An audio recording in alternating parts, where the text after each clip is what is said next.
Some families hope their values will pass themselves on. But the families that endure across generations tend to have someone, a quiet architect, who designs for connection on purpose. In today's episode, you'll hear from someone who has spent her life as part of two deeply influential, enterprising families and has made it her mission to understand what actually keeps families strong over time.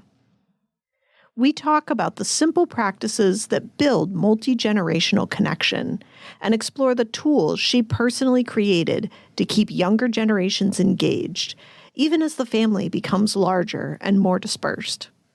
And of course, Henry joins us with his questions about famous last names and holiday traditions. All this and more coming up on this episode of Building Unbreakable Brands.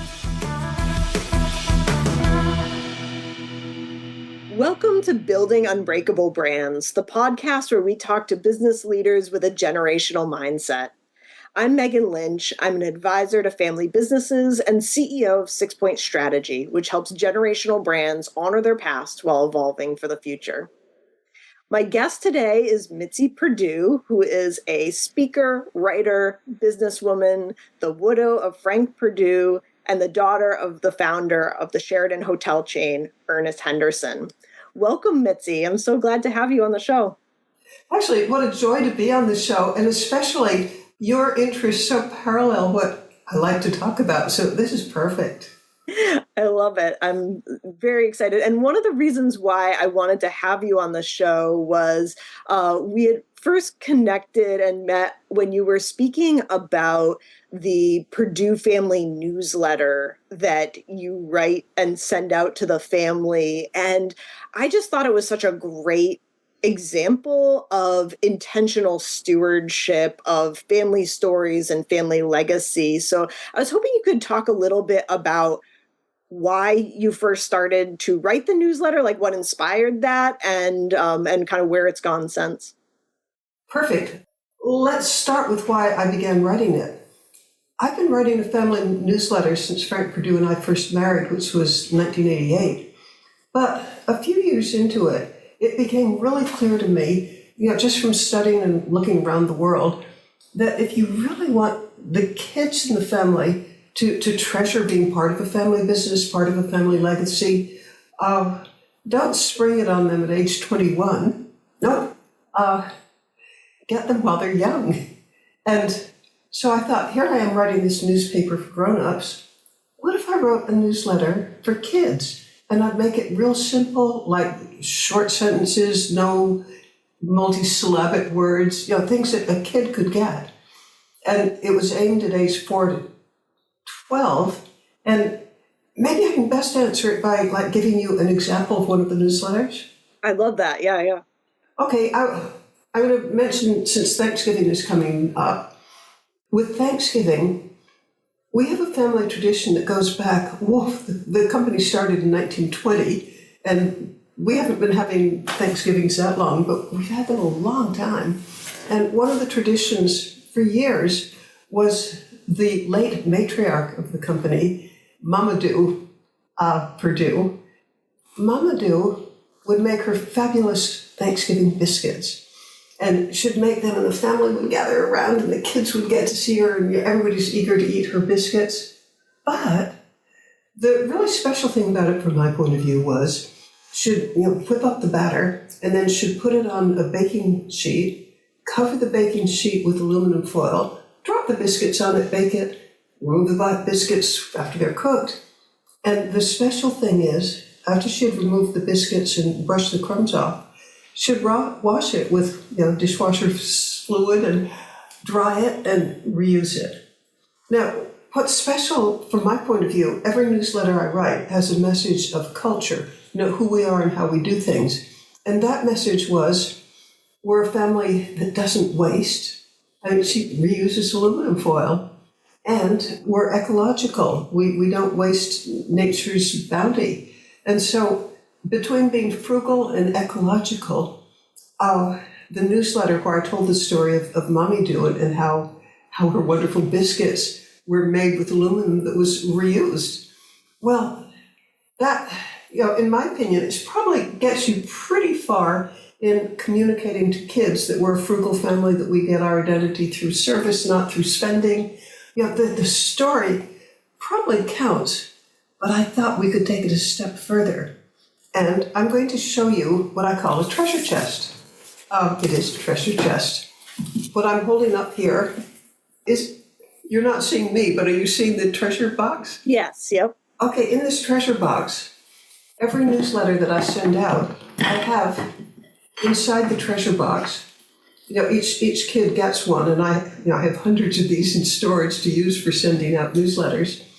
Each kid gets a present. I mean, kids like presents, and I've studied persuasion enough to know that when you've gotten a present, you almost can't help it. I mean, almost can't help it. You feel good. You feel that person's a pretty good person, and maybe listen to them. When you're trying to embed a culture, it's really good to get the kids in a receptive frame of mind. Okay, inside the treasure chest for that particular newsletter was a Ziploc bag with Mommy Doo's recipe for biscuits in it. You just add water. But it also has a chef's toque and a chef's smock. And the kids get to play dress up. But the sort of big message inside that particular box is a great big sheet of aluminum foil. The kids get to make Mommy Doo's biscuits. And they talk with their grown-up about, what's it like to be frugal? Why do we care? Why is that one of the things that is a hallmark of our family? And that means that not only did they read the story, and I hope they remember the story, but they also had an hour of talking with their grown-up about who we are and how we do things. And, as they're whipping up these biscuits, they're wearing the chef's smocks and chef's hats. And, the whole purpose is to teach the culture. And, it's easy to teach the culture when it's just you and your kids. Yeah. But how about when it's third generation or fourth generation, or heck, second generation? If you're not all living together, this is a way of kind of bridging the distance. And with both families that I'm a member of, you mentioned that I was part of the hotel family. By the way, we sold the hotels when my father died, but we still invest as a family, so we're still a family business. In both cases, surprisingly, but there are family members from Maine to Seattle or to Washington, D.C. And so the newsletters just, for me, have been a really, really good way of embedding the culture. Yeah. I love the answer I gave you. Bad, Mitzi? No, it was wonderful. I think it really helps it come to life. And I love that you're not just kind of telling a story at them, but also making it into an experience that they're having so that they're really living the story and applying the story in real time with their adults. And hopefully it's coming to life for them so that they can start to see how it applies. I think it's just a really smart way to do it, because I think oftentimes we can get very didactic about this is what we do and this is how it's done, but it's a lot different when you start to live it and experience it. Yeah, and to have some fun with it. And yeah. I believe I know that it's working, because I know when we get together, like for Thanksgiving, or when we get together just when we have get-togethers, maybe it's a wedding or something, I know that the kids get together and they talk about it. So it has an impact. Yeah. And a structured activity around a value that you're trying to instill in the kids, this has worked for us. Yeah, I think that it's brilliant. And also, as the family becomes more diffuse, it does also create that shared experience that, cousins can have together who may not see each other very often, maybe once or twice a year, and kind of help build those bonds that they can use later in life. By the way, I did write a book on this, how to instill family values in your kids so they'll love it. And it's on Amazon. And to find it, just go to my name, Mitzi Perdue. But it has, I've lost count. I think I have 20 different newsletters with activities and costumes and just sort of fill in the blank newsletters. Yeah, it's amazing. It's such a rich resource for families to read and then figure out how it applies to their own family and what values are important to them. And I think it's really great. I think also that families can assume that closeness will just happen naturally, that we don't have to do anything. But I think this newsletter idea shows that closeness and passing on those values really takes intention, especially as you mentioned, as families become larger, more diffuse. How do you think about that, like importance of intentionality around family relationships and connection and values? Okay, I'm going to say that, in my opinion, it's just extraordinarily important. To use a word that, a big word, but I think applies, it's existentially important. I don't think your family survives if you leave it to accident. And for proof of that, the odds of a family making it 100 years, which both my families have, is 1 in 1,000. Most families don't last. A very rough rule of thumb, except that it's rough, is that with every generation, your chances of making it to the next generation are only a third. Wow. So, and do you know what causes most families to break up? It's not that they made bad investments or that their competitors took over. That happens, but it's a really small part of what causes a family breakup. The big thing is family quarrels. So in both my families, we put a huge effort on making sure that we didn't blow each other up by a huge family quarrel. And I'm going to guess you're going to ask, how do you do that? Yeah, absolutely. Okay, both families, quarrels are inevitable. I believe there's no such thing as a family that doesn't quarrel. We all quarrel robustly, but the rule in both families is we don't take the quarrels public. And in the case of the Hendersons, the way we expressed it is we don't wash our dirty linen in public. And we've had some ferocious disagreements. Example, when we were deciding, I think it was 1967, when my father died, and there was the question of, do we keep the Sheraton hotels in the family? And some of us thought, oh yes, we've got to. And others thought it doesn't make sense. And feelings were intense, but nobody went to the press or went to a lawyer to deal with it. And the end result is we did sell the company. I was kind of against it, by the way, but because we didn't fight, the rewards are that now, even in 2025, the family reunions keep on and we're still a united and strong and loving family. The Purdues have almost the same attitude, which is what we call the covenant, which is it's okay to fight. In fact, we even want you, if you've got something you feel strongly about, don't hide it and let it grow. No, bring it out and deal with it. And if you have to speak strongly, yeah, you do. So we're kind of okay with quarrels, but not that we love them, but we just recognize that they're important. But the covenant is you don't go public with them. Yeah. Yeah. And I love that each family has their unique way of articulating that value, but it's a similar shared value between them that's helped keep both strong. That's really cool. Yeah, in fact, something that puzzles and amazes and pleases me is, I grew up in a family that is a business family and that's long-lived. It's the Henderson Estate Company that started in 1840, and we still keep going. And then I married into a long-lived family. The Purdues right now are 105 years old. And they've come up with some principles. Among them, they have family reunions. In fact, both families have endowed family reunions so that people have, if they don't take advantage of coming to the family reunion, they're really missing out on something fabulous and to them free. So the cousins do get to know each other and care about each other. So family reunions. Then philanthropy is a big part of it.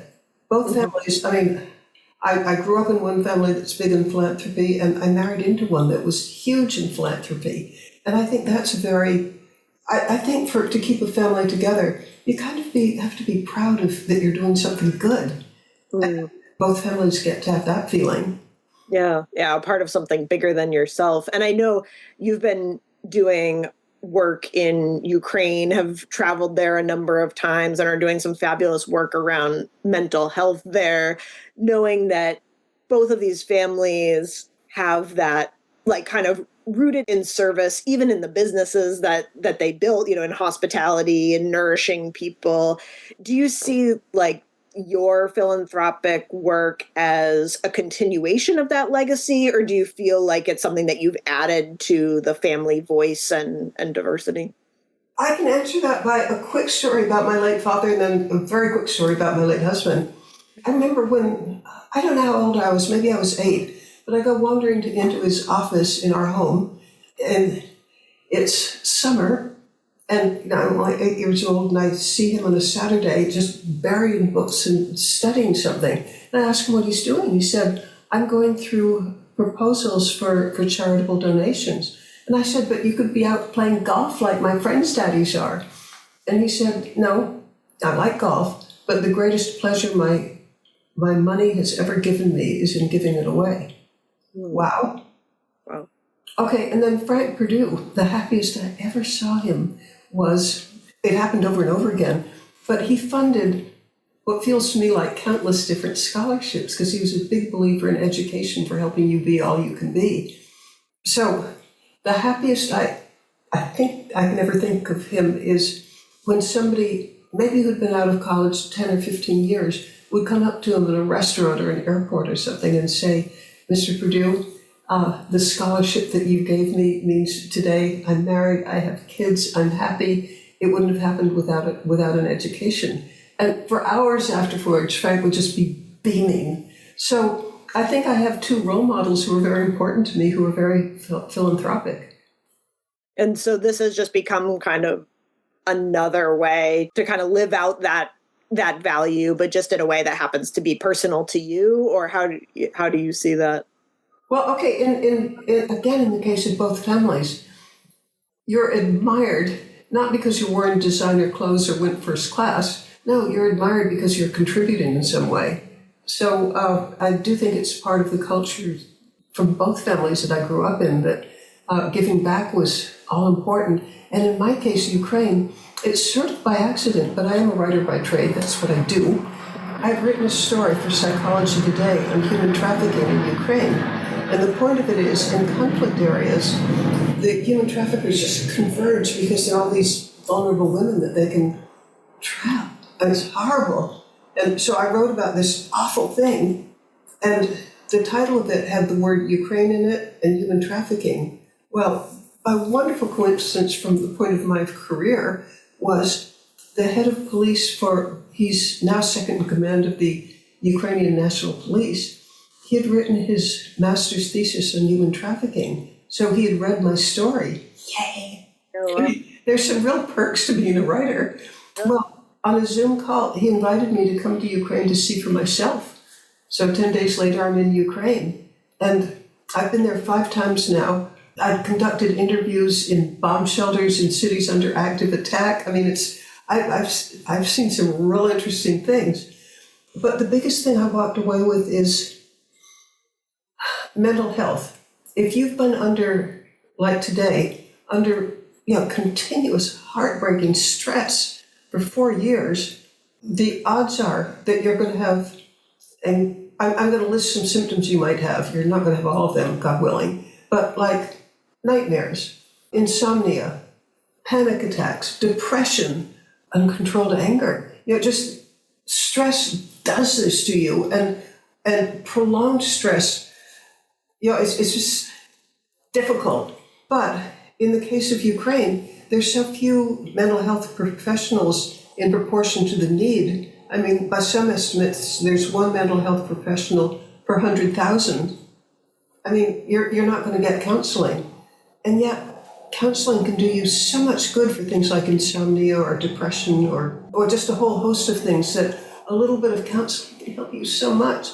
So I have a little bit of a background in artificial intelligence, and I suggested to General Petraeus, what if we used a chat GPT kind of thing to provide kind of first aid for people who can't get counseling with a real person? And it kind of grew. Here's where we are now. Imagine that I'm holding up my palm. Imagine that that's a smartphone.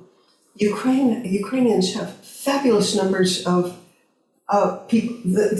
The odds are if you're in Ukraine, very likely have a smartphone, and you can get access to the internet free, courtesy of Elon Musk. And with this artificial intelligence thing, it's available to you free, 24/7, if you're depressed in the middle of the night, or whatever your symptom, or whenever you have it. You can call and you can get amazingly good advice, but it's from artificial intelligence, and it's built by Ukrainian mental health professionals so that it's appropriate for you and your culture and what works there. And I'm pretty excited about it because the result, we're still testing it, but we're testing it in larger and larger groups, and the feedback we're getting, I think, is amazing. And then I quickly need to say that I don't think we're going to cure anybody, although I'd like to. But what the tests do seem to reveal is we can make the burden a little lighter. It sounds like amazing, impactful work, and such an amazing way to kind of pair the technology with the emerging needs of people, on the ground. So, and solve, use technology to solve a problem that, years ago people would have looked at totally different ways to solve, we just need to train therapists. They just plain would have suffered, and then it becomes generational, because if you're dysfunctional because you're depressed or unreasonably angry, or I personally think insomnia is a bigger problem than would recognize, because if you're not getting sleep and then you have to go to work at 8 a.m, and then you go back and it's horrible. Yeah. And there's a lot that's known of good advice to give to people who have insomnia. Yeah, that's amazing. And hearing you speak about that kind of like spirit of philanthropy, of seeing big problems in the world and feeling a sense of not just agency in solving them, but like a real sense of, this is who we are and this is what we do. We help in these situations. And then also thinking about this culture of like, we're a force for good in the world, and we also keep our own, encourage disagreements, keep them private.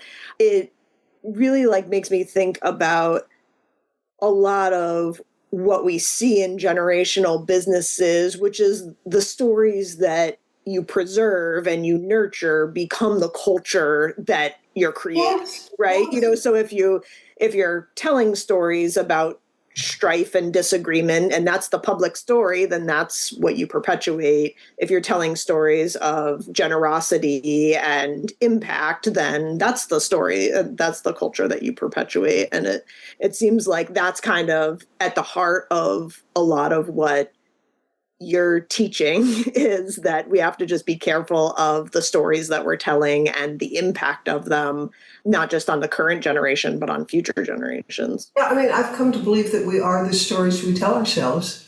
Oh, and one other thing that I want to add to what I said about family quarrels. The reason that in the cases of the two families I'm associated with, about don't make your family quarrels public like to the press, is statistically, by the time you go to the press with a quarrel, your odds of putting it back together again, completely putting it back together again, are just so small that I know a lot of family business consultants won't even take on a family when their quarrel is public, because the odds of success are so small. On the other hand, I have seen this like the Henderson family, when you can be just furious at each other, and yet, I don't know, a couple of months later, you forgot it, because the least said, easiest mended. But on the other hand, both families, I'm repeating myself, but it's so important. We don't believe in squashing down the argument and not dealing with it. It's just right. We don't do it in public. Yeah, it's just how to have a healthy disagreement as opposed to something that you then lose control over, and exactly, and you end up putting the family relationships at risk. Now, you know what? Maybe the goal is, since every single family in the world is going to have quarrels, you want a healthy quarrel where the disagreements are brought to the fore and you try to deal with them. So you don't want to squash them down and not deal with them, because I think they grow up and got back bigger. And you also don't want to take it to the public because it's so hard to cure if there are other parties involved.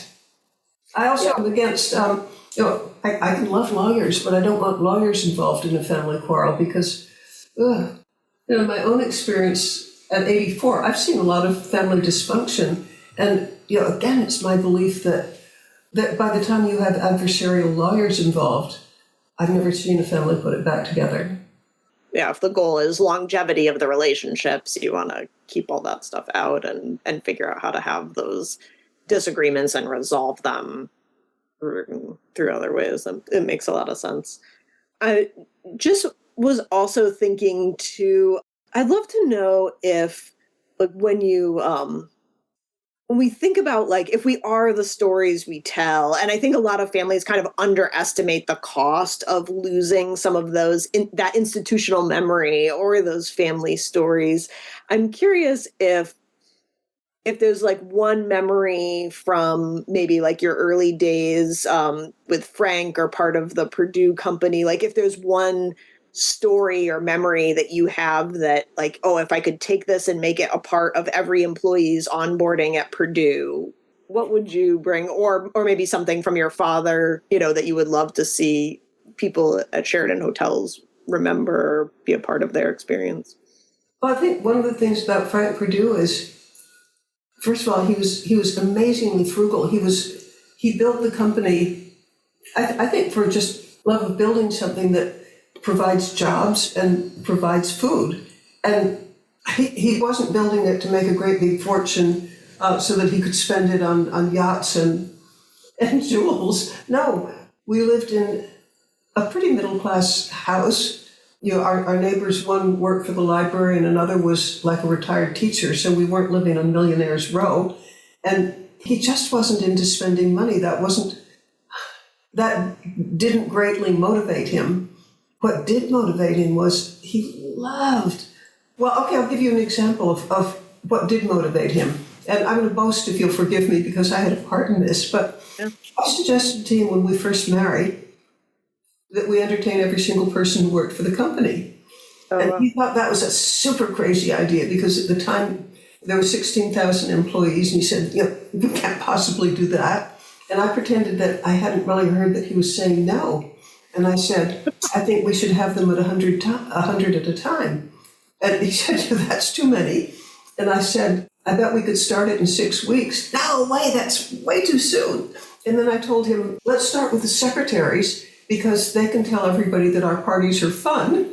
And so 6 weeks later, we had a party for the secretaries. And like 3 times a month on, I think it might have been Fridays from then on, we would invite the accountants, would like the truckers, would invite the veterinarians, would invite them in groups of people who knew each other, because I was aware that it might be a little intimidating to go to the big boss's house if you weren't with your friends. And at these parties, tell me how many CEOs would do this. This is such a favorite memory of mine. Would have these buffet dinners, and that'd be catered by the chicken plant, and the chef, again, I'm going to boast, but I think he absolutely loved me because he got a chance to make fancy stuff that he wouldn't in the cafeteria normally. And Frank Purdue, behind this big buffet line with like 3 servers, would be Frank Purdue, and I'd watch this man waiting on his employees. Is that not cool? Yeah. And then at the end of the evening, he'd tell people what was going on in the company. And it'd tell the good, the bad, and the ugly, and it'd invite questions. And I'm thinking, imagine, put yourself in the shoes of an employee, and I'm not sure I can really do it, but I'll give my very best guess. And from reading body language and seeing that people were enthusiastic and occasionally even telling me that it was one of the best things in their life. Okay, you're an employee, you're at the big boss's house, and he's telling you the most current, real information of what's going on in the company. And so you've got just real inside information, and you can ask him questions. And then at the end of the evening, he would always end the evening, and it would be different words each time, but it would boil down to this. I know the company, and again, this is not a direct quote, but it would be the same thought every time. I know the company could never be what it is today without you. Thank you. Wow. So how many employees get to have the person whose name is on their paycheck entertain them and wait on them and thank them? Yeah. Wow. And to individually touch each each person in the company over time, it must have really created that, helped keep that family culture even as the business was growing and people might feel more disconnected. It sounds like that again. Well, I've heard employees, and we call them associates. Frank didn't like the word employees. No, they're associates. But I've had people after his passing tell me that, like one guy, but he's typical of what I heard from many. He was driving along Highway 50 in Maryland, and he heard that Frank Perdue had passed, and he said he pulled his car over to the side of the road and just put his head and his hands in the steering wheel and bawled. Wow. Yeah. So that impact is real and deep. And I think they loved him. Yeah. I mean, how, like, with such a big personality and that kind of connection with individuals, I always think of things in terms of brand. Like, how does a company and a brand sustain itself when you lose that kind of like big shoes, that big personality that's kind of like at the center of things holding it together? Is it through storytelling, or like what keeps that spirit alive in the company when you lose somebody like Frank?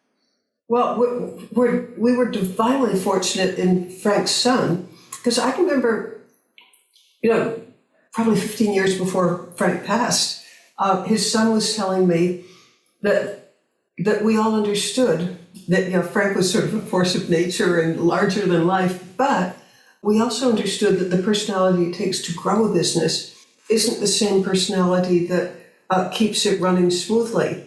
The entrepreneur breaks all the rules and is bull in his china shop. By the time you get to when Frank passed, I think it was 20,000 employees. At that point, to keep it running smoothly, you need a whole lot of management principles, which Frank never studied, but like chain of command and Jim Perdue had a master's in business administration, and he was just right for the succession and for what happens next. There are 5 family members in the family, and I think any one of them could run it. Who's going to come out on top? I don't know. I watch with great fascination. No, I think the company's been blessed. So it's really just making that room for, the core family values being at the center, but then leaving room for different personalities and styles to be able to come forward and lead at different times in the company for different reasons. That's kind of, it sounds like it's at the heart of it. Okay, in a word, yes. Yeah. You're listening to Building Unbreakable Brands, the podcast all about brand stewardship and crafting an enduring legacy. I'm speaking with Mitzi Perdue.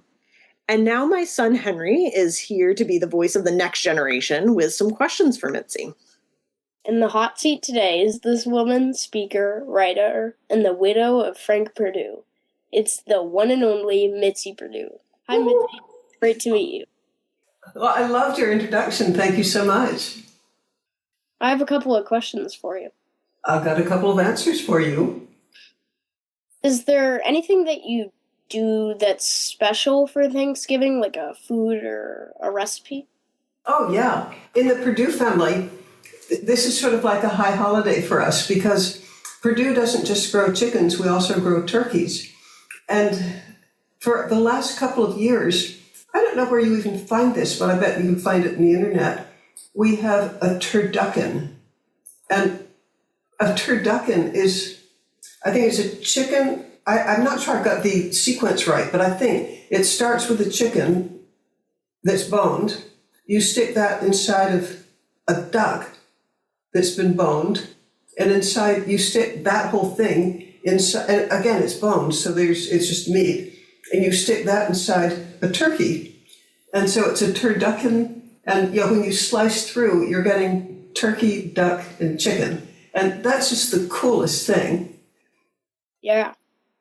So, what's it like to have a famous last name like Perdue? Is it stressful to have to live up to the name, or is it exciting? What a great question. I think it depends on your personality. I know some people who don't love it. I, on the other hand, think it's the greatest thing in the world, because I'm really proud of the product and I'm proud of the family. And I love it. But to answer your question fully, I know quite a few women. They're much older than you, but they have famous last names, and they don't even use it. I'm going to make up a name, just to protect the innocents. But supposing your name is Rockefeller, you might not want the world to know who you are and judge you right off. And I'm not giving a real example. I just picked the most famous name I could think of. But the person will actually choose a different name, like my name's Mary Smith. So you never know how famous their name is. I don't take that attitude at all. I'm so proud of my family that I love to talk about it.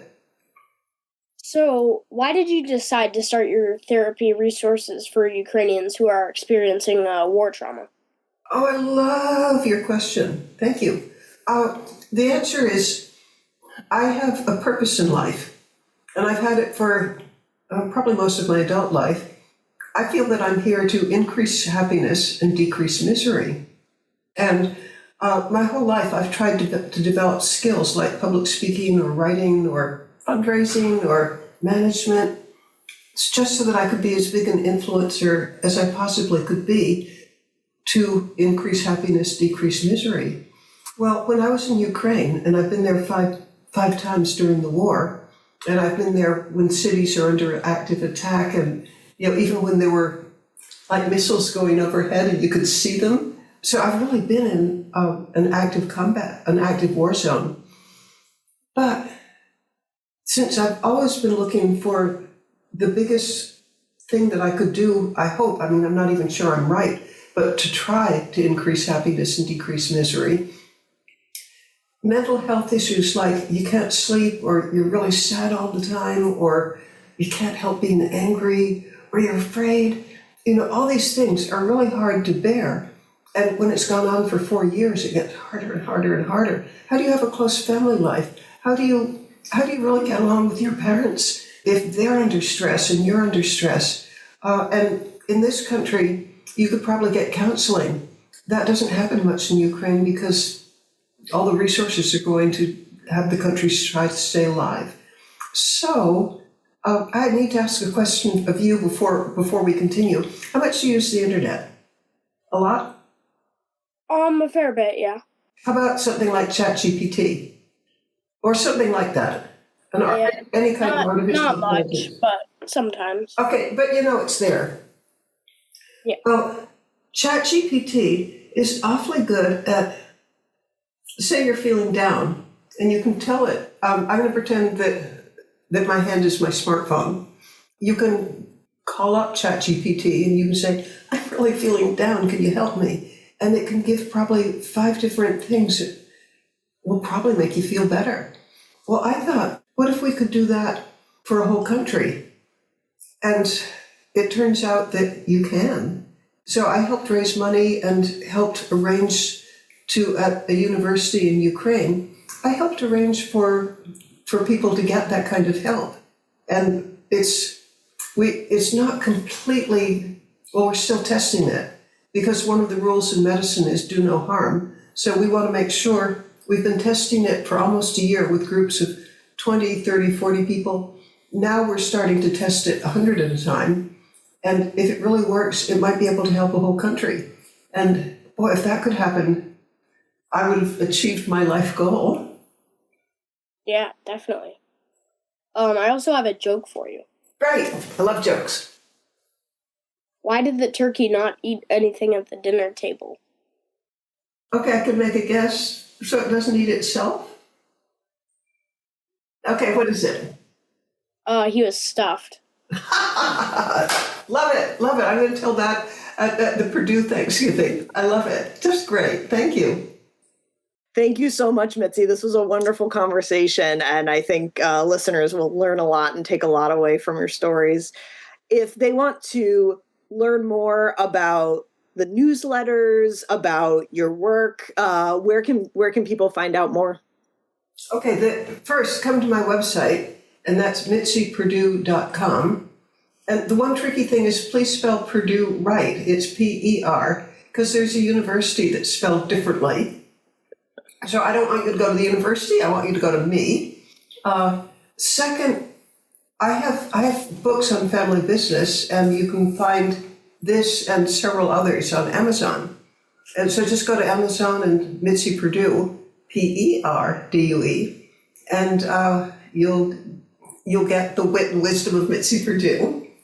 Wonderful. And yeah, I've checked out some of the books and they're really great. They're just chock full of not only stories, but lots of practical resources for families to be thinking about some of these important issues about how to really tell stories in a way that helps to support the next generation. So thank you so much for sharing your wisdom. We'll link to those in the show notes, and really, again, appreciate having you on and your time and everything that you've offered. It was pure joy. Thank you so much. What struck me most today is Mitzi's clarity that family culture is not something that you automatically inherit. It's engineered. Her stories show how small, consistent actions, a newsletter, or shared recipe, become the scaffolding that holds a family together. I was also moved by her point that most families don't break apart from financial mistakes. They break apart from unmanaged conflict. The Perdue's covenant of addressing disagreements directly, but never publicly, is such a powerful, practical safeguard for any generational enterprise. And her reminder that we are, in many ways, the stories that we tell, is a call for every family business to curate the narratives that reinforce connection rather than fracture. If you'd like to learn more about Mitzi's work, including her books and her children's newsletter templates, visit mitzyperdue.com or find her books on Amazon. We'll link to everything in the show notes. And if this episode gave you new insight into storytelling, conflict, or generational stewardship, please share it, and don't forget to leave us a review. It helps more leaders discover the podcast. Thanks so much for listening, and we'll see you next time on Building Unbreakable Brands.